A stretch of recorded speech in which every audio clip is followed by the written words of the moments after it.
mas eu te ensino as matérias que tu tem até hoje. Então senta aí e começa a quebrar a TP pra ter energia pra tua mente processar e entender que a probabilidade de você ir bem no Enem tá ligada direto aos meus raps também. Então começa com humano, é só sei que nada sei, mas sei que saí da vida e pra história eu entrei. Se o clima esquenta e tua caneta falhou, fica tranquilo, a esfera dela dilatou com calor. Eu sou flúor com oxigênio, dá pra completar, evoluir melhor que o Darwin poderia imaginar. Se tinha uma pedra no caminho, pode crer que eu já chutei absoluto no rap. Eu nasci pra ser rei, cria uma sociedade aos modelos de Durkheim. O mecanismo dela própria é que diz pra onde vai a inspiração. Thomas Edison dizia, é 1% e o restante o trabalho que faz. Então senta o rabo aí que eu vou te ensinar. Sometimes rap is the best way to learn, rapá. Eu não compreendo, pero não puedo hacer. É só estudar e ouvir as dicas que eu dou pra você. Confere suas respostas e faz tudo com calma. Manda bem na redação, faz do fundo da alma. Esse é o tópico frasal, ainda tem argumentação. E a resposta pra você eu deixei na conclusão. Se tá nervoso, se acalma pra mandar bem. E se liga nos vídeos que eu te preparo pro Enem.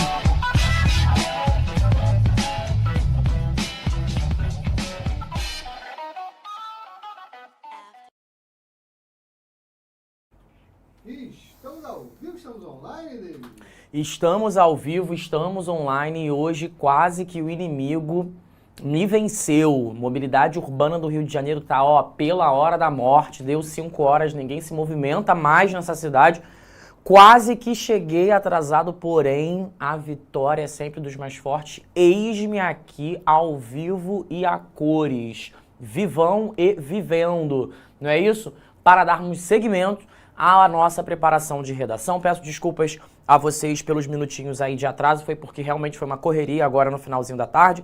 Eu pensei, meu Deus, eu chego ou não chego, eu chego ou não chego, eu chego ou não chego. Pã, cheguei, estou aqui para falarmos sobre introdução, nota 1000, rápida e fácil. Muito boa tarde a todos que me acompanham aqui, tá? Cadê Alexis, Luana, Thiago, canal da Bela...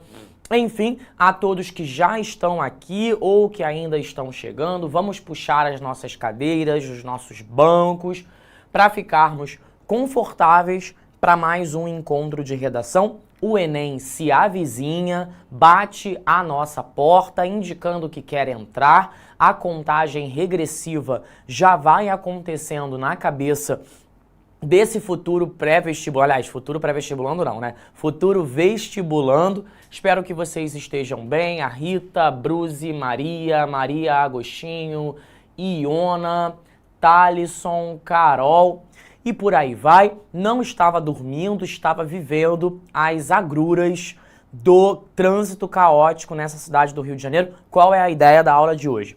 A ideia da aula de hoje é fazer com que a gente dê uma olhada em algumas introduções que, embora sejam bastante simples, do ponto de vista estrutural, dão conta do recado. A gente sabe que a essa altura do campeonato, principalmente aqueles alunos que não fizeram redação ao longo de todo o ano, começam a sair das catacumbas das salas de aula, querendo encontrar maneiras de dar uma otimizada na nota, não é? Então a gente vai mostrar aqui algumas introduções que não são exatamente umas introduções que a gente diz assim, ó meu Deus do céu, reinventou a pólvora, temos aqui uma nova ordem mundial. Não, mas uma introdução que dá conta do recado, que consegue conciliar ao mesmo tempo um certo nível de qualidade com um tempo que a gente considera ali possível dentro de um contexto de Enem, tá? Tendo em vista que a gente precisa fazer uma redação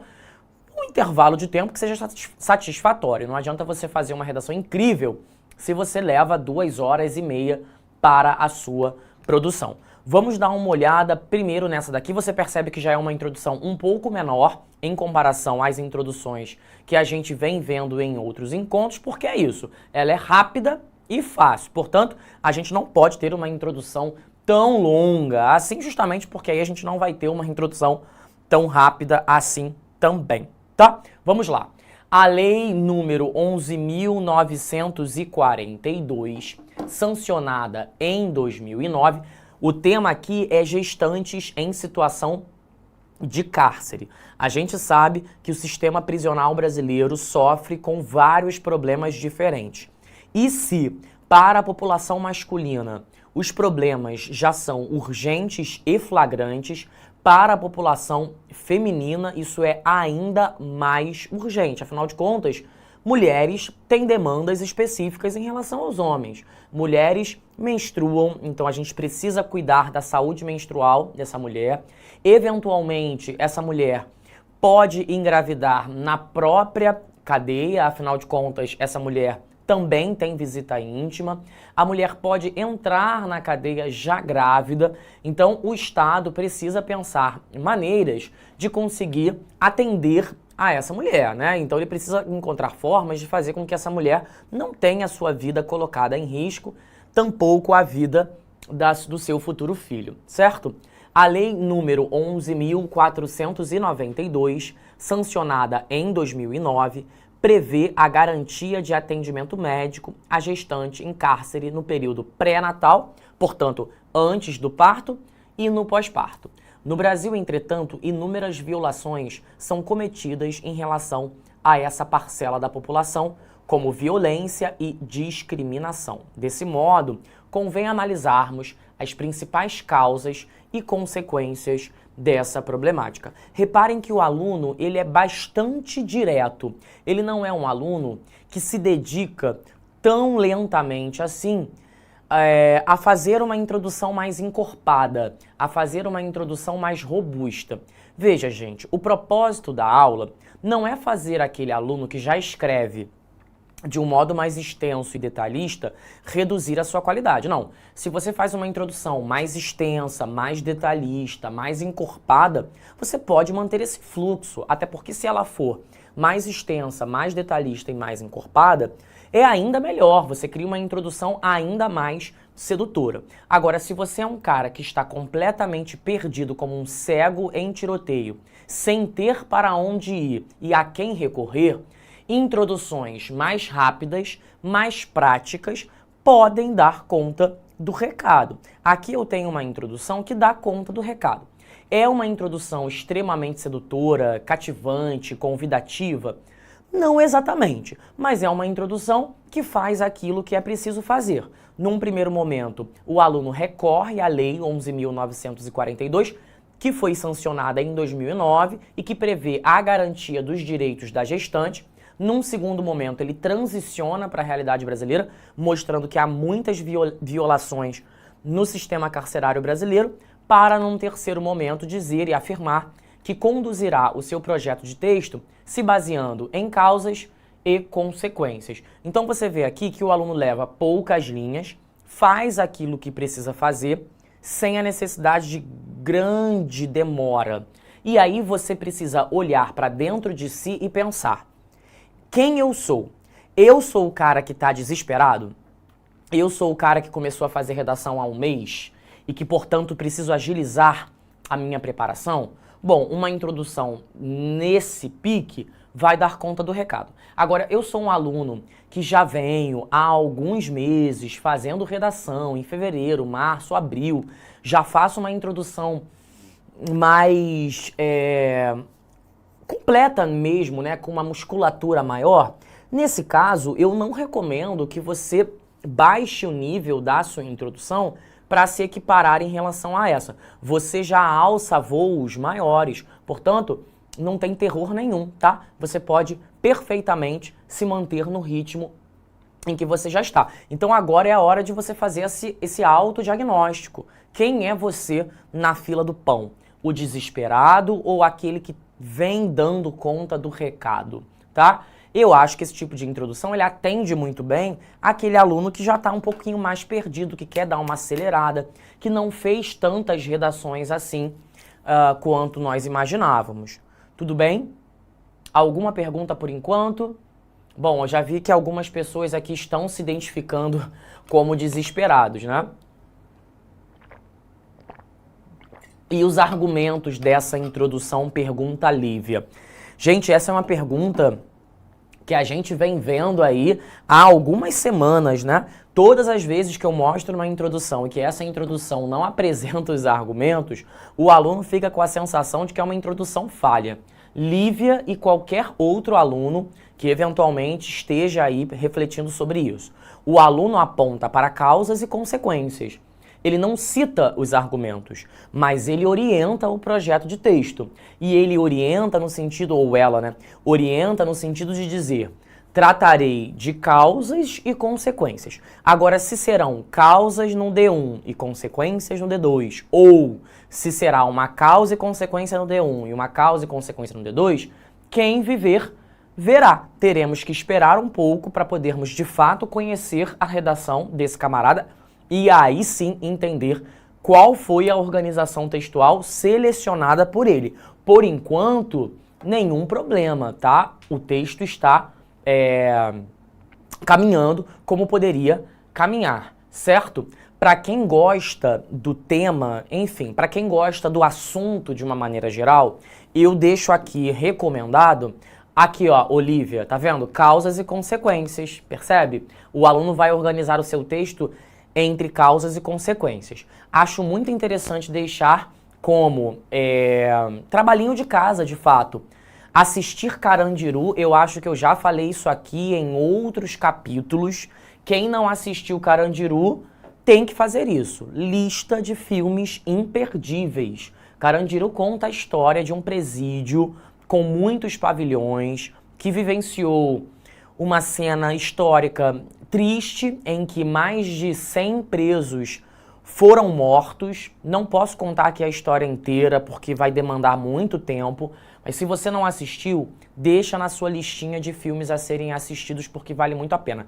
Talvez o Carandiru seja o presídio brasileiro mais conhecido e, infelizmente, conhecido por um capítulo triste. Por isso a gente chama até hoje de Massacre do Carandiru. Então bota na sua listinha de filmes para assistir antes de morrer e, se possível, assistir antes do vestibular. Porque é um capítulo não só importante para se fazer uma prova, mas como composição da identidade brasileira mesmo.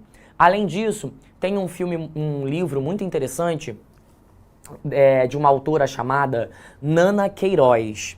O nome do livro é Presos que Menstruam.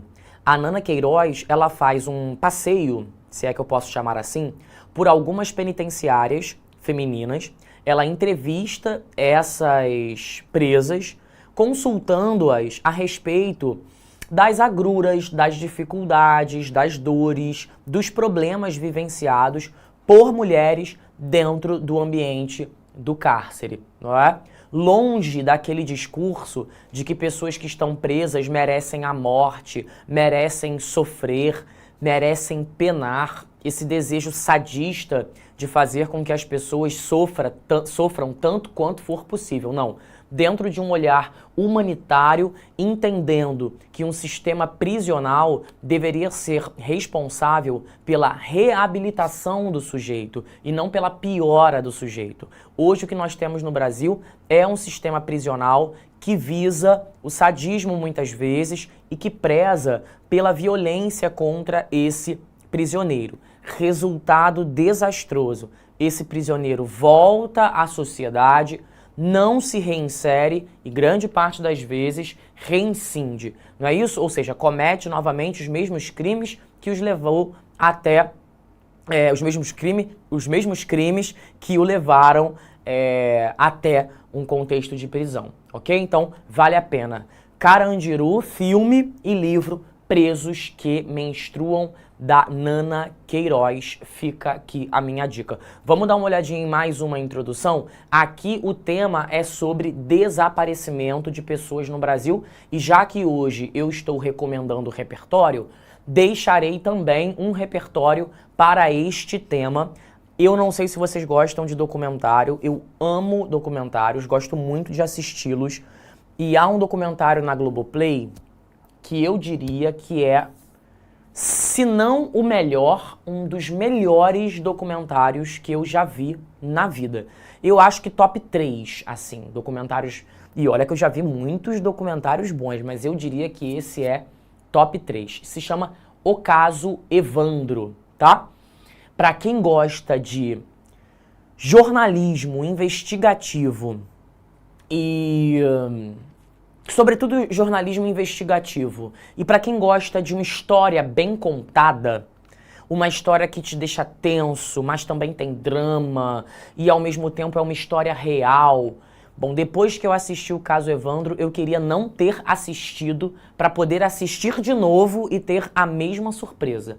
Eu acho inacreditável a qualidade do produto que foi feito pela Globoplay, com o apoio da Globoplay, tá? O caso Evandro conta a história do menino Evandro, que na década de 80, final de 80, começo de 90, entre 80 e 90, desapareceu. E que esse sumiço, gente, década de 80 e década de 90, a gente tinha muito caso de desaparecimento de criança no Brasil. E como a gente ainda não tinha uma rede de internet tão difundida como a gente tem hoje, então esses casos dependiam muito do boca a boca, certo? Nós não tínhamos um grupo no WhatsApp em que você compartilhava aquela notícia e a coisa viralizava. Não, então é um desaparecimento que movimentou, eu diria, o Brasil. E a ponto de até hoje, 2023, ainda há controvérsias em relação ao caso. Então fica aqui a recomendação.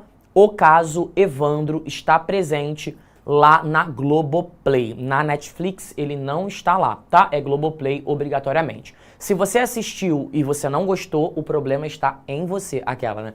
Não, sério, de verdade, é um documentário muito bom, vocês vão gostar. Vamos ler a introdução. O desaparecimento de pessoas é um problema social grave que precisa ser pensado com seriedade, já que afeta muitas pessoas no mundo. No Brasil, contextualizou. Sim, de um jeito bem basicão, mas contextualizou.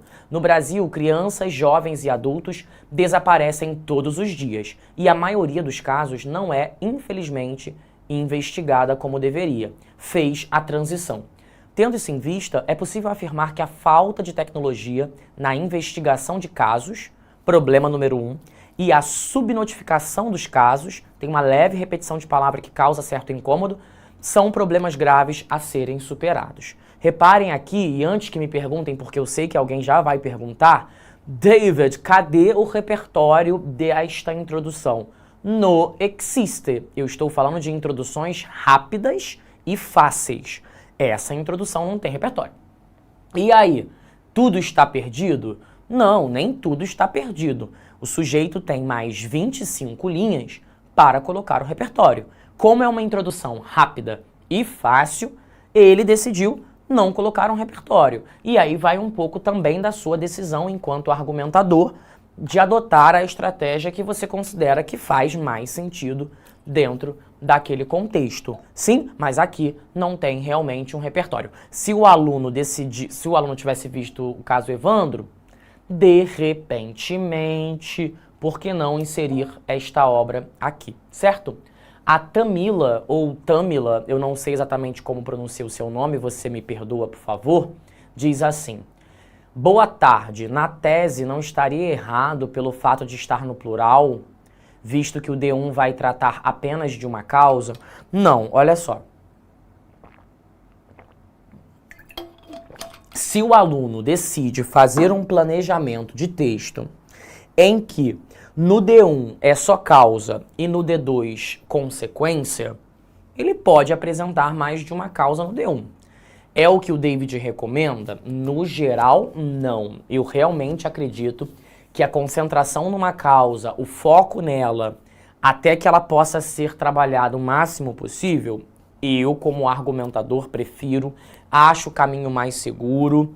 Mas há quem pense diferente, caminhe em outras direções e isso também pode resultar num bom texto, certo? Que foi, na verdade, a decisão do aluno anterior. Tudo bem? Posso seguir? Marquei aqui os dois argumentos. A falta de tecnologia, claro, tecnologia é fundamental, principalmente para que a Polícia Civil possa fazer a sua investigação com o máximo de rigor possível. É muito mais difícil você encontrar uma pessoa nesse Brasil que é gigantesco sem tecnologia, sem, enfim, inteligência investigativa envolvida.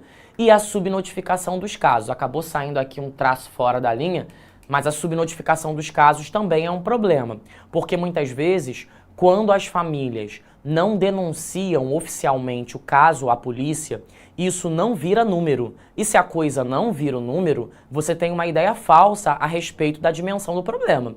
Pode ser que 20 mil crianças sejam desaparecidas, oficialmente estejam desaparecidas, mas que na prática o número seja muito maior. É o que aconteceu, por exemplo, durante os casos de Covid. Nós sabíamos que a quantidade de contaminados por Covid era muito maior que o que os números mostravam.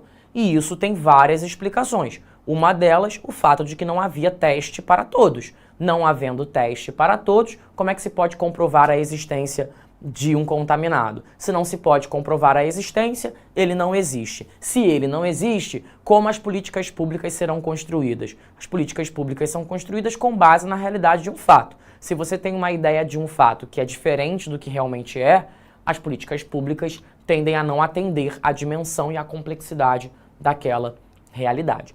Tudo bem? Posso seguir? Alguma dúvida? Deixei alguma lacuna de fora? Você está compreendendo? Está vindo junto comigo? Por isso que é muito importante transformar tudo em números. Tudo em números. Se você foi assaltado, é importante que você vá até a polícia e faça um boletim de ocorrência. Se você não faz um boletim de ocorrência, aquele assalto, ele não existe à luz da justiça. E se ele não existe, por que cargas d'água haveria necessidade de se criar alguma forma de resolver? Né? Se você é assaltado e vai à polícia e registra, a tendência é que pelo menos você está colaborando para que aquele caso ele vire parte de uma estatística. Se não há estatística, não temos como criar formas de resolver, já que o problema se torna invisível. Tá certo? Vamos dar uma olhadinha nesse tema agora? Os desafios para o aumento da doação de sangue na sociedade brasileira. Um assunto que ficou aí bastante quente. Aqui no Rio, por exemplo, ele ficou bastante quente há uns 3, 4 meses, quando a Ludmilla fez o seu show nacionalmente conhecido como Numanice e ofereceu como recompensa para os fãs que desejavam ir até o show, né? Ela disse, olha, quem doar sangue, a gente vai conseguir aqui uma quantidade X de ingressos, vamos distribuir para essas pessoas. E o Hemorrio, no Rio de Janeiro, ele conseguiu arrecadar uma quantidade histórica de sangue nunca antes vista na história do Hemorrio. Há pouco eu li uma reportagem que me parece que a justiça embarreirou essa ideia da Ludmilla de manter.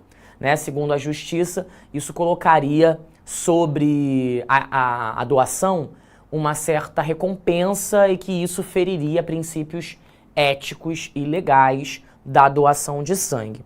Como resposta a essa negação da justiça, alguns deputados lá em Brasília já se movimentam para bater de frente com essa decisão da justiça e fazer com que, por exemplo, artistas possam sim oferecer esse tipo de recompensa.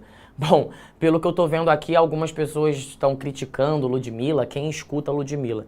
Gente, muita gente escuta Ludmilla, né? Precisamos respeitar o gosto musical das pessoas.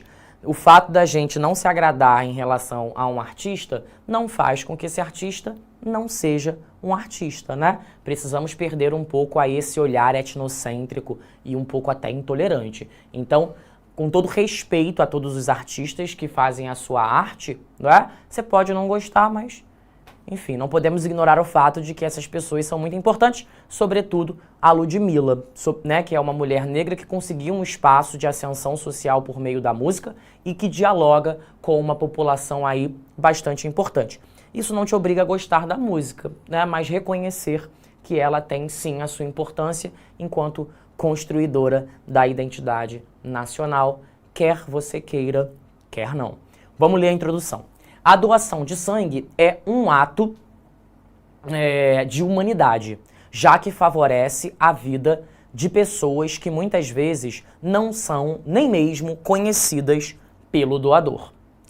No Brasil, entretanto, nem todos se preocupam com isso, e os dados mostram que os bancos de sangue passam por momentos críticos, muitas vezes no ano. É verdade, né? Nós acabamos de sair de uma pandemia e nós vimos como os estoques de sangue sofreram com a pandemia. E por que os estoques de sangue sofreram com a pandemia? Porque, bem, as pessoas não saíam de casa, certo? Tinham medo de sair de casa, principalmente para frequentar um ambiente hospitalar ou um ambiente que parece hospitalar, porque o medo da contaminação era muito grande, então as pessoas não queriam nem botar a cara na rua. Então imagina se elas iam até um ambiente hospitalar para doar sangue. Resultado, os bancos de sangue, eles também sofreram efeitos dessa Covid-19. Veja, não estou dizendo que foi a Covid-19 que criou um débito de sangue no Brasil. Antes já havia um desequilíbrio e uma necessidade de doação, tá? Não foi a Covid-19 que criou essa demanda, mas a Covid-19 intensificou essa demanda porque não saindo de casa não havia como doar, certo? Depois, nesse sentido, é fundamental a observação das causas para esse problema, a fim de que encontremos as soluções necessárias. Percebe que esse aluno decidiu não mencionar as causas? Este aluno decidiu tão somente dizer, olha, vou analisar as causas. Agora, quais causas serão?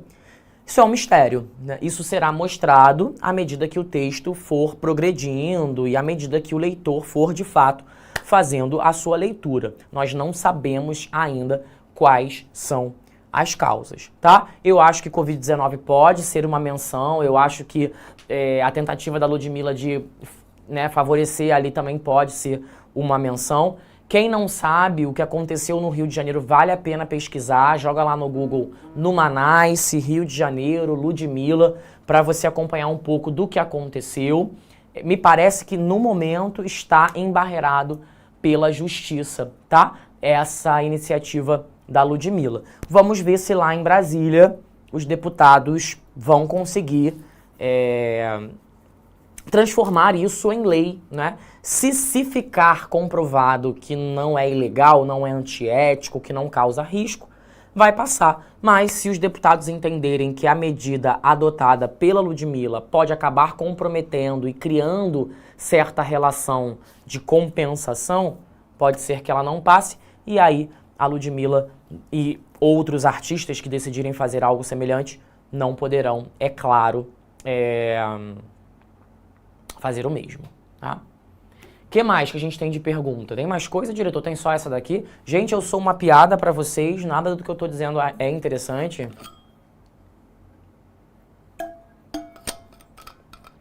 Parece que a Mariana Agostinho tá dizendo aqui que o MC Marcinho morreu precisando de doação de sangue. Eu não sabia disso não, tá? Bom, eu sabia que o MC Marcinho morreu, até porque ele é um MC aqui do Rio de Janeiro. Eu ouvi muito, principalmente nos anos 90, ouvi menos do que os meus irmãos ouviam, mas ouvi muitas vezes, mas não chegou até a mim essa informação sobre o fato dele estar precisando de sangue não, tá? Não tô questionando a sua informação não, tá, Mariana? Eu tô assumindo mesmo a minha ignorância. Eu não cheguei a ver essa informação de que ele estava precisando de sangue, mas se você diz, eu acredito que seja verdade. Vamos dar uma olhadinha em mais uma introdução? Necessidade de promoção da saúde preventiva no Brasil. Eu amo esse tema, acho que é um tema bastante versátil e acho que é um tema também que flerta com a dificuldade que o brasileiro tem de procurar médico antes de a doença bater a porta. Na verdade, o que acontece com grande parte dos brasileiros é que a gente procura o médico, ainda que a gente tenha plano de saúde, a gente procura o médico quando já está nas últimas. A dificuldade que muitas pessoas têm de procurar um médico. E a saúde preventiva, ela é uma forma de compreender o bem-estar humano, não a partir da resolução de doenças, mas a partir da manutenção deste corpo, de tal forma, de tal forma que o sujeito ele possa cuidar para que essa doença ela não apareça, certo? Mas a verdade é que no geral a gente procura o médico quando a doença aparece. Hoje a OMS ela trabalha com um conceito de saúde que não se pauta mais na presença de enfermidades. Então, eu não tô com gripe, eu não tô com tuberculose, eu não tô com Covid, eu não tô com depressão, então eu estou saudável.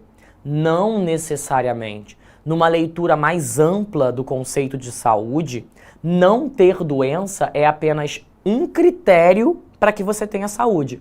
Tudo bem, eu não tenho tuberculose, eu não tenho gripe, eu não tenho câncer, mas eu durmo mal, eu como mal, eu tenho dificuldade de concentração, estou permanentemente estressado, eu tenho insônia.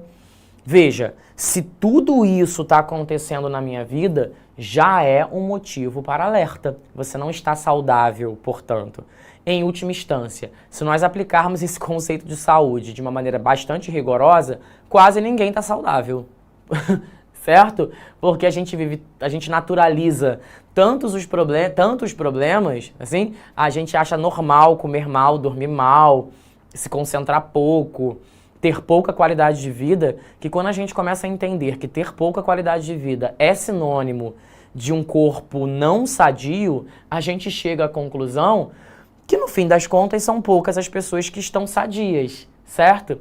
E aí o que isso causa? Se você procura um médico apenas nas circunstâncias em que você já está doente, a tendência é que você tenha uma piora na qualidade de vida, porque é claro que você pode procurar um médico num estágio da doença já avançado, e isso tende também a onerar os cofres públicos, porque aquele tratamento que poderia ser de uma maneira mais rápida e menos custosa, acaba sendo um tratamento muito mais extenso e muito mais oneroso aos cofres públicos. Agora, claro, a gente também não pode achar que as pessoas não procuram médico só porque não querem. Há aquela pessoa que de fato não procurará um médico, ainda que tenha um acesso facilitado a ele, e haverá aquele sujeito que não procura um médico basicamente porque não tem tempo. Porque nós estamos falando sobre uma população brasileira que nem saneamento básico muitas vezes tem, que trabalha da hora que acorda à hora que vai dormir, e que tem no máximo algumas horas do domingo para dedicar à família, ao lazer, ao descanso. Então nós também temos que fazer alguns recortes de classe, porque não é possível observar essa realidade achando que simplesmente as pessoas devem procurar um médico, certo? E como tratar daquelas pessoas que não têm nenhum acesso a médico? Ou como cobrar que certas pessoas que estão completamente desamparadas pelo Sistema Único de Saúde, como cobrar que elas procurem um médico com frequência? Ela tem tempo? Ela consegue se deslocar? Certo? Então são muitas as camadas. É só pra gente não ter um olhar meritocrático e muitas vezes até injusto. Certo? Vamos lá. A saúde preventiva é uma necessidade para a manutenção da vida de todas as pessoas. O Brasil, no entanto, caminha em uma direção oposta, já que muitos só procuram um médico no momento em que estão com sintomas graves de alguma doença. Nós comentamos agora há pouco a respeito do recorte de classe, mas nós também podemos fazer um recorte de gênero. Afinal de contas, os homens procuram um médico muito menos do que as mulheres, e isso não é achismo nem é especulação da minha parte. Isso é comprovado. Tanto é que a expectativa de vida do homem no Brasil é menor do que a expectativa de vida de uma mulher, e isso tem muito a ver com o fato de que as mulheres tendem a se cuidar muito mais. Não porque o homem é geneticamente irresponsável, porque isso não é genético, porque o homem é ensinado a não querer pedir ajuda.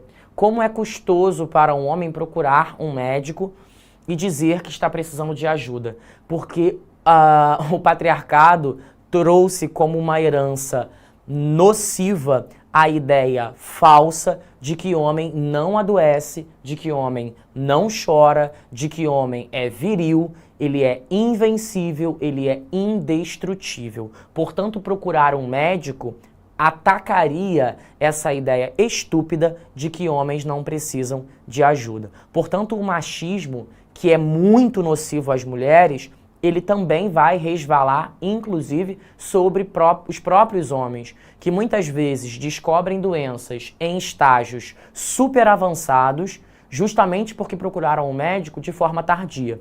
Resultado, uma quantidade gigantesca de câncer de próstata no Brasil, porque o homem nega até o último fio do cabelo a ideia de ter que fazer o exame de toque, o que é uma infantilidade, uma cafonice sem tamanho, porque o machismo ele é sobretudo muito cafona, não é? Então, homens que estão morrendo por conta de câncer de próstata poderiam ter sido tratados se tivessem sido diagnosticados precocemente. E outros homens que desenvolvem todos os tipos de doenças possíveis porque muitas vezes não fazem a própria higiene, porque não têm cuidados pessoais. Já falei isso aqui e repito, no Brasil nós temos o Novembro Azul. Para que serve o Novembro Azul? O Novembro Azul é o mês em dedicação à saúde masculina. E quando a gente fala sobre saúde masculina, a gente está falando de cuidados básicos com o próprio corpo. Tomar banho, executar a higiene pessoal, a quantidade de operações de remoção do pênis que acontecem no Brasil é assustadora essa quantidade. Pesquisem no Google, vejam quantos homens perdem o pênis porque não fizeram os cuidados higiênicos básicos com o próprio corpo. E essa falta de cuidado, esse despreendimento, ele tem muito a ver com o resquício da ideia de virilidade, certo? E isso não tem absolutamente nada a ver com virilidade. Falta de higiene é também uma questão de saúde, porque uma coisa é você não tomar banho 1 dia e 2 dias, mas se você fica semanas, meses, anos sem executar a sua higiene íntima, é claro que isso vai resultar em problemas para a sua saúde, certo? Porque o nosso corpo precisa ser limpo, beleza? Então depois vocês pesquisem no Google, Novembro Azul, é o mês de dedicação à saúde masculina, justamente para alertar os homens a respeito da necessidade de procurar um médico. Você vai ao médico, você não vai se tornar homossexual. E, aliás, tudo bem se você for homossexual, né? O cuidado com a saúde independe da sua orientação sexual e da sua identidade de gênero. Portanto, você pode ser heterossexual, homossexual, bissexual, você pode ser cis ou trans, que o cuidado médico ele é importante, sobretudo em relação às comunidades que, no geral, tendem a estar desamparadas pelo Sistema Único de Saúde. Eu estou me referindo principalmente à saúde da comunidade transgênera, transexual. Falei a beça. Essa situação ocorre por conta da sensação de abandono sentida por aqueles que dependem da saúde pública. Então, há muitas pessoas que se sentem abandonadas e justamente por se sentirem abandonadas é que não procuram mesmo. Né? Elas não vão porque elas têm a sensação de que se elas forem, elas não serão bem tratadas, bem cuidadas e amparadas. E depois, pela ação nociva da internet como forma de tratamento. Então, muita gente busca irresponsavelmente cuidados médicos na internet, porque acreditam que na internet terão um bom cuidado. E aí o Google substitui, infelizmente, a opinião médica. E se Google fosse médico, para que existiria universidade? Fecha as universidades e deixa que as páginas de internet falem por si só. As páginas de internet devem ser lidas como informações descoladas da realidade, descontextualizadas e que, no máximo, nos orientarão em alguma direção, mas não podemos, de forma alguma, entender que a internet vai substituir a opinião médica, porque ela não vai. Um mesmo sintoma pode ser sinal de inúmeras doenças. Estou com dor de cabeça. Gente, quantas doenças tem dor de cabeça como sintoma? Trocentos. Pode ser desde um mal-estar banal, trivial do dia a dia, até circunstâncias muito mais graves. Então, infelizmente, usar a internet como ferramenta de pesquisa para a saúde é terrível para quem está fazendo isso, sobretudo para aqueles que são hipocondríacos, aqueles que têm crises de ansiedade, porque essa pesquisa naturalmente irá despertar N preocupações que, ora, podem se comprovar como verdadeiras, ora podem se comprovar como completamente infundadas. Então, vamos ser responsáveis, principalmente se nós tivermos a possibilidade de procurarmos o médico. E não só uma responsabilidade individual, porque certas doenças dizem respeito somente a nós, mas uma responsabilidade coletiva também. Afinal de contas, algumas doenças, se não tratadas, elas podem se proliferar. Covid-19 era apenas uma decisão individual? Não, Covid-19 não é uma decisão individual. Ou melhor, tratar a Covid-19 ou se vacinar não é apenas uma questão individual. Quando a gente pensa nesse tipo de doença, a gente está pensando no bem-estar coletivo, porque o fato de você não se proteger deixa outras pessoas ao seu redor mais suscetíveis a outros perigos. Afinal de contas, à medida que o vírus ele vai passando de pessoa para pessoa, ele pode alterando o seu formato e se transformar num vírus ainda mais resistentes em relação a uma possível imunização, né? Deixa eu ver o que eu tenho de pergunta aqui. Tá ok, professor, vou tomar banho com álcool. Gente, de onde surgiu essa conclusão, né? Pelo amor de Deus. Sobe um pouquinho pra mim, Renan, só pra ver se teve alguma pergunta lá pra cima que eu deixei passar. A automedicação é complicado, é um tema bom pra Enem, né, gente? A automedicação, né? Eu já vi até médicos pesquisando. Quando até o médico pesquisa no Google, realmente fica complicado. Chat GPT, olha aí, né? O pessoal buscando na inteligência artificial ajuda médica. E o Chat GPT vai recomendar um bocado de coisa, né? Tem que levar...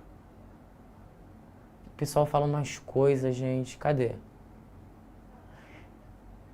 Como é que é essa história? Deixa eu ler essa crônica da vida real. Alberto Santana. Enquanto eu tava, com uma coceira na pele... Cheguei umas 4 horas, eles ainda estavam chamando o pessoal das 13. Fiquei lá até ser atendido. Pois é, gente, quem é que tem, né? Qual é o proletariado brasileiro que tem 4 horas disponíveis no dia? Francamente, eu não tenho. Eu trabalho de segunda a sexta-feira. Eu não tenho 4 horas. Para eu conseguir 4 horas disponíveis no meu dia ao longo da semana, eu tenho que pedir folga em algum lugar.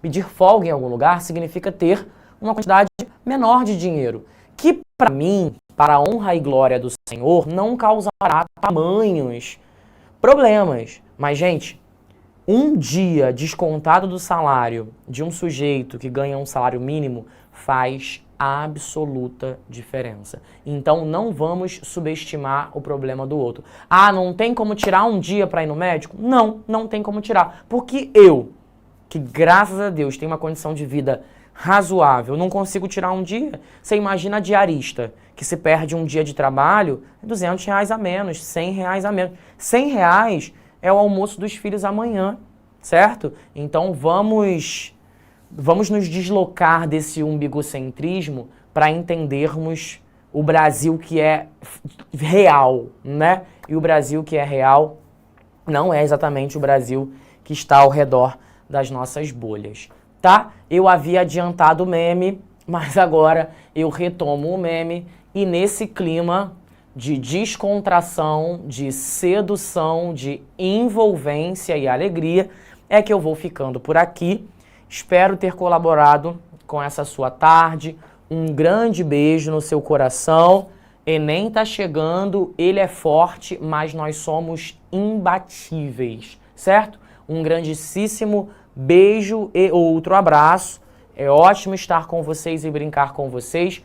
Na segunda-feira estaremos juntos e misturados como de costume. 9h15 da noite, horário de Brasília, 21h15, lá em casa. Tá bom? Então tá bom. Então um beijo no seu coração. Excelente fim de noite pra você e até semana que vem. Tchau, tchau. Assista nossas aulas a hora que você quiser. Vem com o Pro, o cursinho online que mais aprova no Enem. Assine em proenem.com.br.